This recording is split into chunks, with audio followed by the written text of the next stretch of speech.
Preseason week 2, the AFC champion Kansas City Chiefs are rolling into town. Is Kyler Murray actually going to play tonight? The Chiefs are rolling out some of their starters. How many Arizona Cardinals starters are we going to see? And Bo's probably going to piss me off this episode, Locked On Cardinals.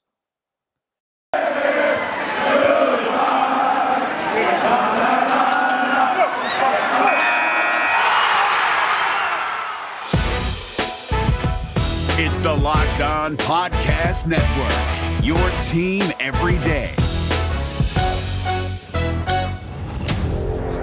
You are Locked On Cardinals, your daily Arizona Cardinals podcast.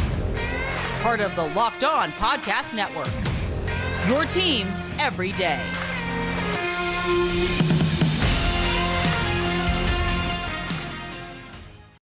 Let's go. It's Cardinals game day. Rise up, Red Sea. Bo, Brack, Alex, Clancy, as Clancy mentioned in the open. Yeah, I'm probably going to piss him off because I have logical takes, and he does not. For those, follow him on Twitter at Clancy's Corner. Follow me at BOBRACK. And, of course, at Locked On AZ Cards. We appreciate everybody tuning in, watching us on the YouTube channel. If you haven't subscribed yet, please do so. There's an incredible amount of content already up on that page, and there's a lot of evergreen stuff as we approach the 2021 season.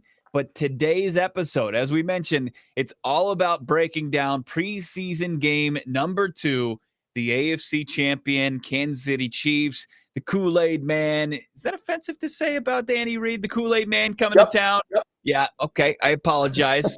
And then you have Patrick Mahomes. I don't know if we're going to see Patrick Mahomes look like he did in the Super Bowl running for his life, but we do get to see the one-time NFL MVP take the field. He's getting reps. A player the caliber of Patrick Mahomes is getting reps for the second straight week in the preseason. Is the Arizona Cardinals franchise quarterback Kyler Murray going to play? We'll get into that conversation. Also, what we want to watch for Cut Down Day, Alex, next Tuesday. They got to go from 85 to 80.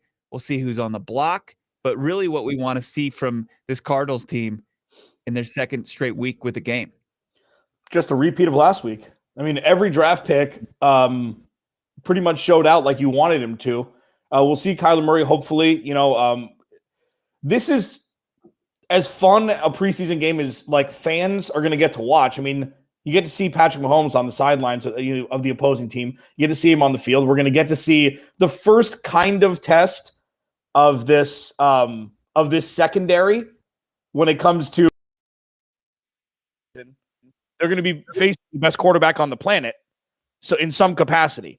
Yeah. So we'll get to see that, and it's going to be a popcorn game for sure. And again, you just want to see Zayvon Collins play, Isaiah Simmons. We're just going to group Isaiah Simmons with the rookie group this year from this year because he didn't get his last year. See if Marco Wilson can replicate. See if Rondo Moore can get in the offensive scheme. Pretty much same as last week.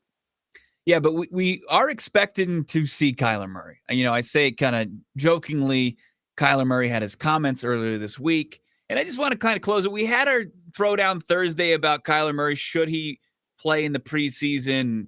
Is it worth it to him, and should he have a better attitude about it? And I think that's kind of, and I don't think it's a big indictment against Kyler Murray. I'm not going to hold it against him like, hey, he doesn't like preseason football, because at the end of the day, it doesn't matter. Like, everybody's talking about this streak that the Ravens have, winning 18 straight games. Impressive, but who gives a crap at the end of the day that you've won 18 games that have no impact on, where you want to go as far as the regular season's concerned in the NFL.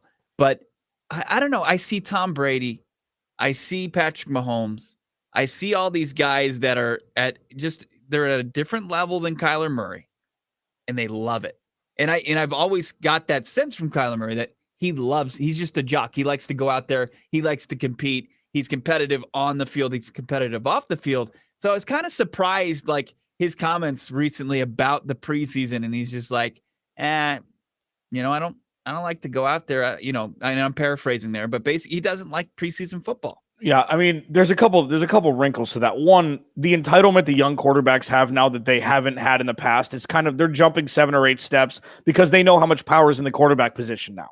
The player empowerment movement, and it's true. Like, should Kyler probably be more optimistic? Like, yeah, I'll go out there with the team. Yeah, I guess in the old grand scheme of things, but now it's like, without me, you are no organization. So why would you put me out there when I know how to play football? So I kind of understand both sides. It seems like Tom Brady's just trolling people. He's like, listen, I'm going to go out there and I'm going to play competitively, whether it be a pseudo Madden game with real people or a regular season game. And that's just like, he's doing it with a smile. And also, on top of all of this, he and Patrick Mahomes are already going to be billionaires. So it's easier to say when you have the money in the bank already to say, you know what, if I go out and there's some sort of freak injury, at least my family's taken care of. And that's definitely in the thought process of these guys' minds. Like, Kyler, he hasn't gotten paid yet. So it's like, I'm going to go out during a fake game that really has no direct impact on me, which is a selfish thing, but you also have to think selfishly because you are a business person in some capacity, even though you're an employee, that why risk it at this point in his career? And I know it's not directly correlated between the two things that I said, but he has zero stake in improving his position over these next two games. Well, I don't think he's improving his position, but like I said, there is value in him going out there and getting reps. And the guys that are playing at the highest level, not only in the game now, but in the history of the game, are coming out and they see the value in reps. Now, I'm assuming that, right? It might be that Andy Reid sees the value in Patrick Mahomes as just a good soldier and he's going out there. And Bruce Arians, we know him. Like, I think if Tom Brady went to Bruce Arians and said, hey, I don't need to play this preseason, he'd probably oblige. So I just I'm curious why. I just don't like that. I know Justin Pugh had his comments about preseason. He doesn't like it, but there's a big difference between Justin Pugh saying something and Patrick Mahomes and Tom Brady saying something. I mean, there's a big, as far as where they stand, as far as the history of the game, there's a big difference in how guys approach things. And it might be me asking too much and me romanticizing it all too much. But, I think in year 3, probably if you don't have anything nice to say about the preseason, just don't say anything at all. It is a breath of fresh air to see guys like Jordan Hicks and Justin Pugh and, Chandler Jones and Kyler Murray be transparent instead of like the cliche, stock response. But at some point, like, if you're an organization and you want to invest all that money in a guy like that, I mean, he's got to love it. He's got to love it. No, I'm not saying he doesn't, but, it does kind of make me pause a little bit. No, it's true. I mean, and the whole thing is like, well, what if you just don't play any of the starters and you just play the guys that are trying to make the roster? That doesn't work because that's not going to be the natural position those players are going to play in. I mean, it's like, how much can you do as a wide receiver 5? Can you pop? Are you fast enough to take one deep and take the top off the safeties in a crucial situation as the 5th or 6th wide receiver on the roster? You're not just going to sit everybody, which I completely understand as well. And yeah, I mean, Kyler probably should be saying it in a different way, as you mentioned, but in the grand scheme of things, Bo, he's the quarterback 1 until proven otherwise. And regardless of if he wants to play or not, he's not the first person in the history of the NFL that doesn't want to play in the preseason. And we know that he doesn't want to get hit. This whole Carson Palmer was a tree. Kyler Murray's not. So really, if you're putting him in harm's way, I get that he needs the reps. 100% he needs the reps. He's been in the league 2 years, man. But week 1 is kind of the preseason for a lot of this because none of these guys are going full speed unless you're really trying to make a roster as the bottom 8 or 10% of the guys trying to make it through cut day of next week. It was Kurt Warner actually last night on the NFL Network broadcast of the Patriots-Eagles game where Jalen Hurts actually was preparing to start. He was in the pregame warmups. He was dancing. There's check your Twitter timeline. You'll see video of him dancing. And then he ended up going to the hospital for a stomach illness. He did not play in that game. Joe Flacco came out and played. But, at halftime, Kurt Warner, the other great Cardinals quarterback, and this is just Carson Palmer and Kurt Warner, and we went down the stats, only those two guys and maybe Jake Plummer are ahead of Kyler Murray already in statistical history of Arizona Cardinals football. But those are guys. Kurt Warner echoed Carson Palmer's statement from a couple of years ago that I remembered about there is value to going out there and taking hits just to make, get that feeling again and be ready to go. And I just found that kind of interesting that the two guys, ahead of him were saying those things. How many concussions do they have combined? Yeah, look, 1,000? Kurt Warner hung him up because, you got to assume that his wife didn't like the hits he was taking in his final game against the Saints and all the hits that he had taken previous to that. It was it was pretty brutal. It is Locked On Cardinals, part of your Locked On Podcast Network, your team every day, brought to you by Peacock and Williamson. The podcast, it's a national perspective, giving you a look around the league with NFL analyst Brian Peacock and former NFL scout Matt Williamson. Check them out. Get your picks, get your previews, and much more every weekday with Peacock and Williamson's podcast, part of the Locked On Podcast Network. Subscribe wherever you get podcasts. What do we want to see from Kyler Murray? What do we want to, we already kind of touched on it. What do we want to see from this defense against one of the top offenses in the NFL, if not the best in the NFL? And what else do we want to see in week 2 of the NFL preseason? We'll get into that next. It's Locked On Cardinals. Got to tell you about the best tasting protein bar on the market, actually in the world. And you've got 9 delicious flavors you can always rely upon with Built Bar. Coconut, cherry barcia, raspberry, mint brownie, double chocolate, salted caramel, strawberry, orange, cookies and cream, German chocolate. There's a flavor for everyone. You just got to figure out which one's your favorite. I mean, this taste of this protein bar is beating out in blind taste test candy bars. And you're not cutting any corners as far as nutrition. So you've got tasty, you've got healthy, all rolled into one Built Bar. 17 to 18 grams of protein, calories ranging from 130 to 180, 4 to 5 grams of sugar, 4 to 5 grams of net carbs, amazing flavors, all tasty, all healthy, and get them sent right to your doorstep. Right now, go to the website, built.com. If you use the promo code LOCKED15, you'll get 15% off your order by using the promo code LOCKED15 for 15% off at built.com. Just wrapping that up real quick. It's very minor. Like, I really don't care what Kyler Murray's thoughts are on the preseason. Mm-hmm. I'm pumped to see him potentially tonight, barring any kind of Jalen Hurts situation where he basically suits up, practices, stretches, pregame, and then is not there for some reason. But, I'm excited to see him go up against the Chiefs. I mean, this is a team that defensively has been good enough to be in the Super Bowl in back-to-back seasons. They've got some really talented players on that side of the ball. And just to kind of see how it looks, get our first glimpse of how it could look in 2021. I mean, here's the thing is like, okay, so say Kyler plays, he plays 2 series. Okay, they're going to ease it in. Maybe he'll play a quarter and a half next week. We don't really know exactly, what the trajectory is going to be. Say he plays 2 series, hands the ball off 4 times, completes 6 passes or 5 passes, or throws 4 interceptions. What's the difference? Like, what are we going to take away? It's like, oh, well, Kyler doesn't look great in a game that doesn't matter. So I get both sides. Where, yes, he needs to get the juices flowing, sure. But also, what are we going to glean from this? Like, oh, him and AJ Green maybe connect for a pass if AJ Green plays. Him and Rondo Moore, which is probably the most important part, they're getting plenty of reps in practice, okay? And it's going to just be a throw your feet to the fire when the regular season starts, regardless of what happens in the preseason. And you're right. Regardless of what happens, it's not a big deal. And this is splitting hairs. If he plays, awesome. If he doesn't, cool. We have something to talk about either way. I mean, that's kind of what we're looking at from a selfish perspective, right? Like, it's a story either way. Well, ideally, you see him target a guy like Rondale Moore in the passing game as much as he was targeted last week with Colt McCoy under center or in the shotgun.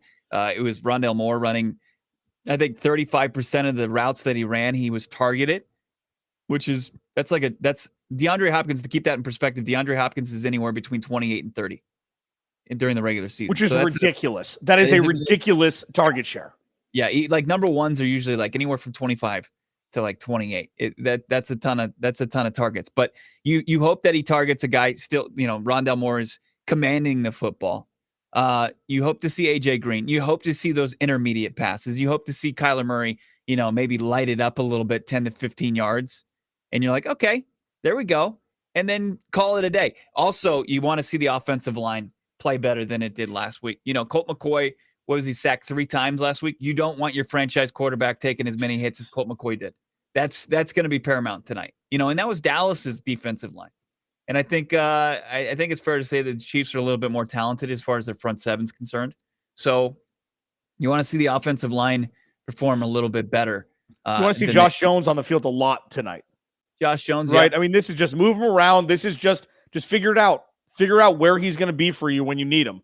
I mean, if Justin Murray doesn't perform or Justin Pugh, like just need to see where he can have the most impact, whether it be a backup role or a fill-in role. You know? Yeah, absolutely. I mean, as far as the offense, though, I would like to see, from the tight end position, some guy kind of take a step, because we didn't really see much at all last week. There was this Max Williams had the catch, had the fumble. We know Max Williams is more known for his blocking prowess than his ability to be a playmaker. We didn't see much from Ross Travis. Darrell Daniels was on the COVID list at that point. We'll have to see if Darrell Daniels is going to suit up after he was activated earlier this week. And then as far as the offense is concerned, the running back core, it's will we see James Conner? What do we want to see from Chase Edmonds? Benjamin, we want to see a repeat, obviously, of last week. And then beyond that, Jonathan Ward and Feaster, those are guys that are going to be playing for roster spots. Yeah, I mean, I'm giving Benjamin 20 carries in the second half because, I mean, you just want to see. Like, that's the guy. Next week, don't you think? I mean, in the final. I mean, game. But this is still like, okay, do it again. Yeah. Do it again. Like that's what tonight is for all of the rookies. Benjamin, Isaiah Simmons, see if he can take a couple other steps forward. You know what you're going to get with James Conner. Okay, so yeah, if he can play. But I mean, I want Benjamin to get the lion's share at this point, just to see if he can replicate, to see if he can move the sticks, because that's what the Cardinals need and what they struggled with last year in a large capacity. Sure, Kenyon Drake had long chunk runs, but moving the sticks, getting 4+ yards a carry, that's where the Cardinals have struggled, and that's what winning franchises have in their arsenal, is a running back they can trust to run between the tackles, run outside, and just get chunk yards at a time, 4 or 5 yards at a time. In an ideal world, or actually in a perfect world, here's what I would want to see from the Arizona Cardinals as far as their first team offense. It's coming out and approaching this like they're taking on the AFC champion Kansas City Chiefs. They take out the idea that this game doesn't matter. It's an exhibition. The first drive that they have a great run-pass balance, right? They establish the run, something that we just craved all of last season as far as to start games. And we see Kyler Murray be efficient, obviously throwing the football around to his array of wide receivers that somehow have gone from, is there a playmaker opposite Nook Hopkins, DeAndre Hopkins? There's a lot of chatter. Is it Nook or is it Nuck? It's Nook. To where they have an embarrassment of riches, where I want to see him just kind of just hit on all, like go 6 for 7 performance and have a scoring drive. Find pay dirt. I think, you wouldn't have, at that point, I wouldn't have to see Kyler Murray the rest of the preseason. Right. No, agreed. I mean, obviously that's like, you want to play the hits, and a lot of the hits are the players that haven't been on this roster yet. Like AJ Green is playing the hits. If he plays tonight, just like what did Bruce Arians do first play of offense for the Bucs threw it down the sideline 30 yards. They didn't complete it, but it's like, just get weird. Air it out. Yeah, let's see how high powered this offense can be. And sure, if it's Rondo Moore down the seam, like you want in one drive to make opposing defensive corners be like, oh boy, that's what's possible, even though it's not a real game. And you see a 6'4" guy, you see the best wide receiver split each other on opposing side to the outside, and Rondo Moore and Christian Kirk wreaking havoc in the middle of the field. Like, who cares if you don't have a tight end at that point? So I agree with you. Like, I'm trying not to get excited. This is another thing. Like, I have an issue with this with fantasy football, with the NCAA tournament. I wait till the end, so I'll get excited for tonight's game for sure. But I agree with you. 10 plays, touchdown, get them the hell off the field. And I don't even feel like the offense is going to be the biggest tested group tonight. I mean, we're talking about arguably the best offense going up against the Arizona Cardinals defense in the league, in the Kansas City Chiefs, with their starting quarterback. He's going to be there in Patrick Mahomes. What we want to see from this defense, we kind of already looked at it earlier in the podcast. We'll deep dive that. Plus, who needs to perform to avoid being cut come next Tuesday? It's Locked On Cardinals, part of your Locked On Podcast Network, your team every day. Let's talk about the spreads. Let's look at the line for tonight's game between the Arizona Cardinals and the Kansas City Chiefs. If you want action, the best, easiest, fastest way to get it is betonline.ag. This line has moved to 3, from 2.5 to 3. The Arizona Cardinals 3-point dogs at home against the Chiefs. The total for this game is 41. So more points, 41 points. You like the over, you like the under. Well, BetOnline is the fastest, easy way to get that action. Of course, it's your number one spot for pro and college football action this season. Get all the updated odds, props, and contests, including the online's biggest $500,000 NFL mega contest and the world's largest 200,000 NFL Survivor contest, which is open now at BetOnline. Head over to the website on your cell, sign up today, receive your 100% welcome bonus. Be sure to take advantage of their opening day super promo. Make a bet on Thursday, September 9th, the season opener between the Super Bowl champion Bucs and the Dallas Cowboys. If you lose, your wager will be refunded up to $25 for new customers only when signing up using the promo code NFL100. BetOnline is the fastest, easy way to bet all your sports action, from football, basketball, boxing, your favorite Vegas casino games. Don't wait. Take advantage of all the greatest offers available for the 2021 season. BetOnline, your online sportsbook experts. All right, final segment, Locked On Cardinals. Appreciate everybody chiming in this week. Check out our episode with Peter Schrager. Lots of great insight from our Tuesday episode here on Locked On Cardinals. It's on our YouTube channel. Schrags, some incredible expert insight on the Arizona Cardinals. Yeah. So, Bo, let me interrupt you. Okay, so just a reminder, because we are targeting Good Morning Football here, okay? Just 100% out in the open. Hattie and Rappaport, love Ian Rappaport. He's still probably the one seed for me because we've been around him for a long time, whether it be shows we produced or getting him on this show. Peter Schrager, solid performance, okay? The numbers are in his favor, but we're still 1-1 there. We don't know where it is. Kay Adams, Kyle Brandt, we're coming for you. So, Bo, we're going to make that happen at some point by the end of the 2021 season, hopefully. And we're going to do our due diligence. And then at some point, we're going to rank the top 4 of Good Morning Football. You're stoking the competitive flames, trying to kind of bait them onto the show. And I mean, we have a great show, so it's not really baiting. It's like, hey, when are the schedules going to work out is really what we're looking at here. Sure. And we're not too proud to be that petty. We're not too proud. That's for sure. It is Locked On Cardinals. Bo and Alex. Follow along on Twitter at BOBRACK, at Clancy's Corner, and of course at Locked On AZ Cards. The defense, it's going to face the biggest test. They're not going to have basically their entire starting linebacking core. Or I'm sorry, not their linebacking core. Their defensive line. J.J. Watt obviously not playing. Chandler Jones not playing. Marcus Golden not likely to play. We talked about the Chiefs blog that believes that it's not going to be a test for the Chiefs offensive line. They're going to face the likes of, Victor Dumakaji. Obviously, Dennis Gardeck's not back off the PUP yet. There's going to be a lot of guys that are going to get a lot of playing time tonight because the starters and just one notch behind that aren't playing tonight. Yeah, and you know what it's going to do? It's going to even put even more of an emphasis on the cornerbacks and the linebackers. So this is exactly what you want. You know, you really want the cornerbacks to have the opportunity to get just chopped up by Patrick Mahomes and maybe fight back and put out a good performance. Same with Isaiah Simmons and Zaven Collins in the middle of the field. This is going to be their first test. Like, welcome to the big leagues, boys, like immediately. Yeah.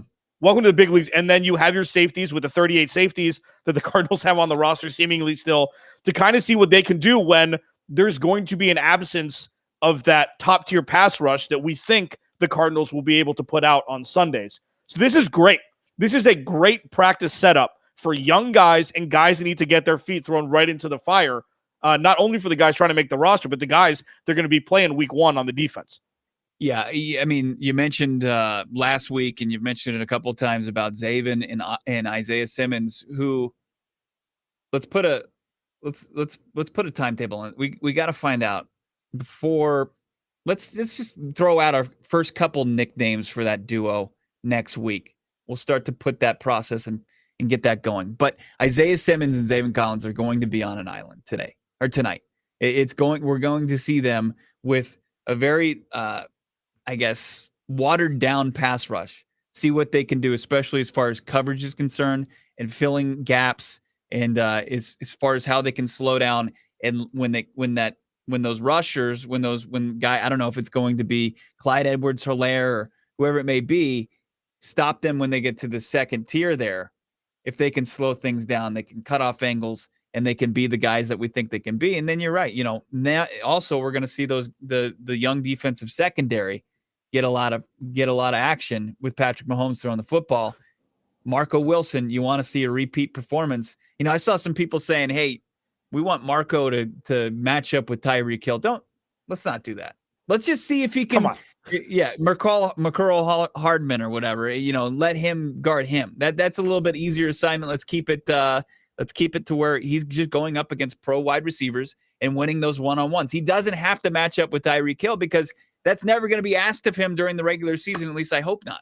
Yeah. I mean, there's going to be 8 players out of the 11 that are going to be matching up against Tyreek Hill when he's on the field. Like, that's not a one-person endeavor with how fast he is. That's more of a Jalen Thompson, Budda Baker spy situation for the whole game if you're going to play him. Luckily, the Cardinals don't have to play him this year. It's very interesting, Bo, because the timetable on the nickname, I mean, I had one that's very close, and you already poo-pooed it, so we got to come up with something else. But the timetable for Isavin, something like that, because it starts with, and we got to work with the spelling. I don't know. It doesn't matter. It's like really going to come like a lowercase I. No, because you don't want to diminish Isaiah Simmons by making it lowercase. You an animal? There's also a time. It doesn't diminish my iPhone. I mean, at least we're adults that both have iPhones. Like, if you have an Android, you really need to reconsider your life. Right. There's also a timetable on when the regular season starts of if this is going to work or not. So we got to see it tonight. Like, the Cardinals' schedule is brutal. It is brutal. And even though you play Minnesota in week 2, they have Dalvin Cook, Adam Thielen, Justin Jefferson. So whether it be in the run game or the middle of the field in the passing game, we're going to know pretty quickly what these guys, how steep the learning curve is going to be for these guys. So this is going to be a great litmus test through a week and a half to see. With Zaven Collins, let me ask you. So do you want to see more Zaven Collins in coverage tonight, or do you want to see if he can get behind the line of scrimmage and attack one of the best quarterbacks in the league? Like, what would benefit this team more moving forward, seeing one way or the other? I mean, there's questions as far as his ability to not questions, but I think what the pre-draft was scouting report on Zaven Collins, and we saw the video of him, matching up with even DeAndre Hopkins. I would love to just see the test of him in coverage going up against a guy like Patrick Mahomes, who can improvise better than anybody in the league, and how Zaven can just kind of keep up and keep tabs on whoever he's assigned to in the passing game. But if we see another tackle for the loss, if he's getting up there and he's jamming the line of scrimmage, I love it. I'm here for it. But I would like to see coverage Zaven more often than Zaven getting behind the line of scrimmage. No doubt about it. Yeah, agreed. I mean, because his job shouldn't have to be rushing the passer. Yeah. That's not what he's here for. And you mentioned the coverage. Yeah, I mean, need to see his giddy up. We need to see what he can do. We need to see what he can do with running backs. If he's lined up with running backs with a 4-wide set, like that's where we need to eat. And Isaiah Simmons seems to be that guy on the other side of the coin that's going to be able to get after the passer a little bit more than Zaven, for sure. Yeah, I think we need to see more tonight as far as guys. I don't know if Jonathan Ward is on the chopping block, but I think we need to see more from Jonathan Ward, like we saw from Eno Benjamin last week. There's a couple wide receivers, and that's a position that I think you'll see at least one guy get nixed this upcoming week for cuts. I don't know if that's Rico Gafford or AJ Richardson. Greg Dortch kind of flashed a little bit in the return game and in the pass game for the Arizona Cardinals. He's got to continue his decent preseason. He had a good opener against the Dallas Cowboys. There are a couple guys there that need to have good games to keep themselves in a position to make this roster. Josh Morrow, I think, as well. And then as far as the defensive secondary, there are a couple of guys, I don't know if it's like Picasso Nelson, that, we could forget all about them if they don't perform. If they're on, getting PIs, or if they're getting just cut apart, it could be that this is their last game wearing an Arizona Cardinals uniform. big night tonight. Of course, the pregame, the entire game, you're checked into 12 News. Our guy Cam Cox crushed it last week. I expect nothing less than another performance from Cam. And then, of course, halftime. You're right here with us at Locked On Arizona Cardinals, on Twitter at Locked On AZ Cards, at BOBRACK, and at Clancy's Corner all game long. But looking forward to tonight's preseason game 2 between the Arizona Cardinals hosting Kansas City Chiefs in front of the Red Sea, State Farm Stadium, 5 o'clock locally. Make sure you're dialed in. See, I'm too excited now, Bo. This is. I wish I could expletive right now. Like this is. Now we have what, 8 hours? Yeah. Christmas is coming in 8 hours. Yep. What am I going to do? Take a nap. Take a nap. Watch one of your solo podcasts and take a nap. Put you right to sleep. That's gonna do. I wish Cam Cox was my co-host. At least I know he'd bring it. All right. Well, we'll talk to you guys at halftime. We'll have a full recap, of course, too, for you come Monday. It's Locked On Cardinals, part of your Locked On Podcast Network. Your team every day.